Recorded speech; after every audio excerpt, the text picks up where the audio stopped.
Tuh, lembutnya seperti ini ya. Halo Lik, anaknya Biung Tira. Hadir lagi ya. Ini kue yang videonya sudah terbit kemarin, kue kecipir bin akar kelapa. Ini jadinya banyak lulik, dari 250 gram tepung ketan menjadi 2 toples, satu ukuran kecil, satu ukuran nanggung. Dan hari ini melanjutkan proyek untuk menyambut lebaran ya. Si Sapi sekarang perlu magicom. Ada. Ini magicom yang ini jarang dipakai. Mau masak apa Sapi? Hari ini saya mau bikin lontong ya Lik ya. Sebenarnya resep ini tuh zaman dulu banget, awal-awal bikin video saya udah pernah bikin, cuman versi yang itu bukan ribet silik, perlu usaha lebih banyak. Dan hari ini saya akan menyederhanakan prosedur membuat lontong menggunakan magicom. Ini pun dipirsani baik video ini, siapa tahu Liliknya butuh.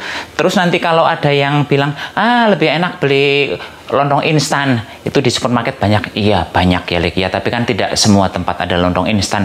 Terus lebih enak bikin sendiri, lebih alami ya. Menggunakan magicom juga menurut saya alami. Kalau pengen ada aroma daunnya nanti gampang, tinggal diatur caranya. Gilik nih, cus. Dan demi membuat konten lontong, si Sapi beli beras khusus, bukan beras khusus sih.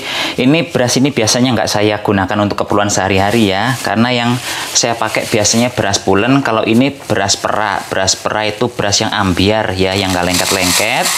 Kalau di luar negeri susah mencari beras ambiar, silahkan gunakan beras basmati saja Lik ya, yang dari India itu, yang bentuknya panjang-panjang.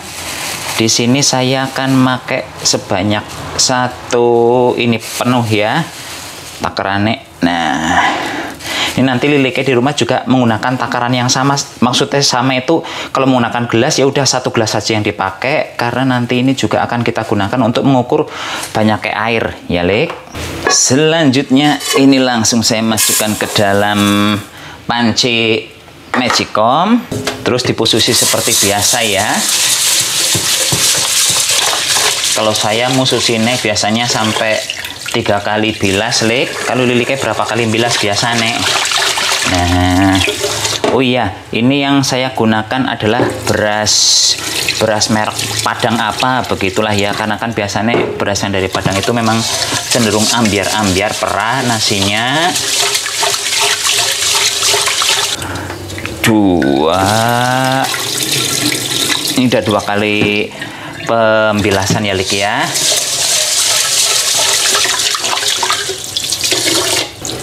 Tiga.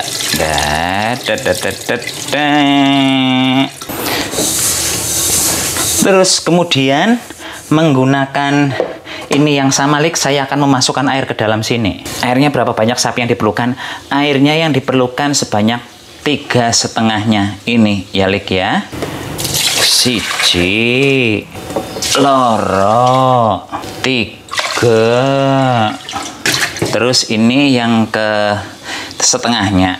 Dah cukup setengah takaran. Ini kita masukkan lagi. Lah itu ya jadi bubur nanti Sapi. Lah ya pancen mau kayak dibikin bubur Lik, ujar-ujare. Saya tambahkan garam Lik. Kemudian saya tambahkan minyak goreng. Nah cukup ya, ini sebanyak 1 sendok makan. Lah Sapi itu gimana ceritanya kalau nanti saya bikinnya banyak? Berasnya, minyaknya seberapa banyak? Minyaknya itu ya Lik ya, nggak usah terlalu banyak. Paling kalau untuk 2-3 takaran ini cukup gunakan sebanyak 2 sendok makan. Sebenarnya ini punya saya mandan kebanyakan sedikit minyaknya, tapi nggak apa-apa. Dah, sekarang kita siap-siap memasak.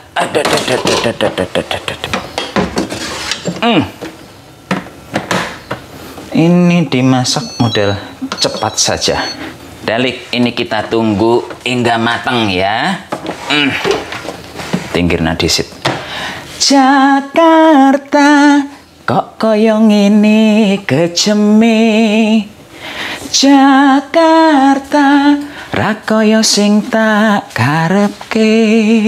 Ini sudah blekutuk mendidih Lik. Terus sekarang ini akan saya udek dulu. Ini kondisinya masih lembek-lembek begitu ya. Ini aduk sebentar. Yang bagian bawah dinaikkan, terus diputer-puter. Selanjutnya ini ditutup lagi, kita biarkan hingga matang ya. Sekarang saya akan menakar jajal kalau satu apa sih jenenge, satu kotak plastik ini beratnya berapa on ya. Jadi nanti liliknya bisa mengira-ira, oh saya perlu bikinnya tuh sekian on. Jadi ini nanti bisa jadi sekian porsi atau niku ya. Dah satu peres ini, langsung akan saya timbang ya jalik. Dan ini beratnya adalah berapa ini? 4 on, 4,7 on, setengah kilo kurang sedikit ini. Nasinya barusan matang, akan kita biarkan dulu selama 15 menit ya. Jangan diutak-atik, nanti setelah 15 menit baru kita oprek lagi. Cus. Sudah 15 menit pas, kita buka ya. Terus selanjutnya ini kita ublek-ublek lagi. Ublek-ubleknya sampai apa, Sapi? Sampai semuanya hancur.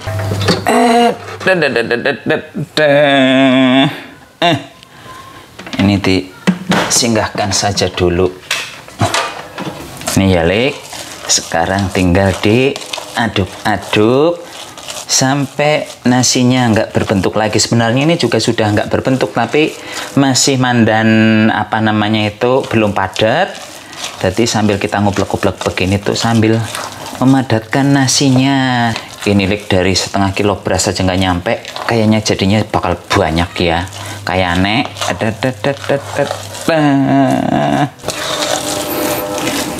Dan apakah kalau menggunakan nasi yang pulen nggak bisa, Sapi? Kalau menggunakan nasi pulen, dia akan berair-air ya, akan lembek, nggak akan bisa kenceng nanti lontongnya. Itu sudah saya buktikan di video saya bertahun-tahun silam. Ada yang nonton video saya terus mempraktekannya menggunakan beras yang pulen, padahal udah dibilang berulang kali jangan pakai beras pulen, jangan pakai beras pulen. Ngeyel nganggo beras pulen, giliran nggak jadi ngamuk, mengatakan alat resepnya palsu, resepnya belgedes, nggak jelas. Orang mesti omongin aja nganggo beras pulen, giliran ora dadi ngamuk-ngamuk, ngelek-ngelek najan. Nah ini sudah nggak ada bentuk nasinya lagi, nggak sampai 5 menit saya ngublek-ngubleknya, Terus selanjutnya saya akan ngambil wadah. Untuk wadah saya menggunakan ini. Terus jangan lupa diberi minyak goreng sedikit saja ya. Ini standar diratakan. Kenapa diberi minyak? Supaya nanti hasilnya cantik, nggak lengket di kotaknya seperti itu. Selanjutnya ya udah, ini tinggal dimasukkan ke kotak plastik ya, Ini sambil dipadat-padatkan juga ya. Dengan cara membuat lontong seperti ini menurut saya sih sangat praktis, Karena apa? Karena nggak harus dikerjakan pas malam takbiran ini, 2-3 hari sebelumnya juga nggak masalah dikerjakannya. Jadi ini liliknya nanti punya banyak waktu untuk istirahat pas malam takbiran ya. Nah, ini tinggal dipadatkan saja, kita biarkan hingga uap panasnya hilang, Setelah uap panasnya hilang, ditutup, ditaruh di kulkas ya. Ini kondisinya setelah uap panasnya hilang, akan saya tutup menggunakan ini ya. Tapi lihatlah, dari 4 on lebih 70 gram beras dibikin lontong jadinya banyak. Ini udah kondisinya nggak ada uap panas ya, langsung saya tutup saja. Dan selanjutnya ini kita taruh di kulkas, kita biarkan dia hingga bisa dipotong-potong. Berapa lama, Sapi itu naruh di kulkas? Nggak lama, paling 2-3 jaman saja ya, udah bisa dipotong-potong nanti. Yen arep cerita karo sapa, yen ora cerita. Ini bentar, kok tambah nelongso. Ditunggu saja itu ya, Oh iya, lupa bilang, Kalau Lili kayak suka yang beraroma-aroma daun, di alas kotaknya tadi itu diberi daun pisang gilik nggih. Jadi nanti aroma daunnya itu akan menyebar ke lontongnya juga. Seperti itu caranya si sapi selama ini. Cuman karena sekarang saya nggak punya daun pisang, jadi ini saya nggak pakai daun pisang, cukup begitu saja. Yang penting lontongnya jadi lontong beneran ya. Setelah 2,5 jam saya menaruhnya di kulkas lik, nih hasilnya ya, cantik semuanya. Tapi yang akan saya buka yang kecil saja inilah ya. Bentar, saya akan ambil talenan. Tuh, talenannya ada. Nih, lik, hasilnya cantik ya. Nggak ada bentuk lagi si berasnya. Silo, nggak apa-apa lah ya. Kelihatan nggak sih lik, silo lik? Langsung saja diiris. Lihat, halus. Bentar lah, geser. Serengenya muncul lagi, barusan udah mendung. Tuh, lembutnya seperti ini ya. Kita potong dari dekat ini jajal. Tuh ya, cantik hasilnya lik. Monggo silahkan dicoba. Tapi nanti pastikan lik, kalau Lilike mau bikin lontong seperti ini, pas mau dimasukkan ke kulkas, nasinya sudah nggak mengeluarkan itu lagi ya, uap panas lagi. Kenapa? Karena kalau ditutup terus masih ada uap panasnya, nanti nasinya lembek. Bukan lembek sih istilahnya, kayak mengandung air dari si embun itu ya lik ya. Jadi ini hasilnya nggak bagus. Jadi ya memang harus betul-betul sudah nggak mengeluarkan uap panas, jadi hasilnya cantik tidak tara. Tak terus ngapa jajal. Monggo silakan dicoba lik, cus.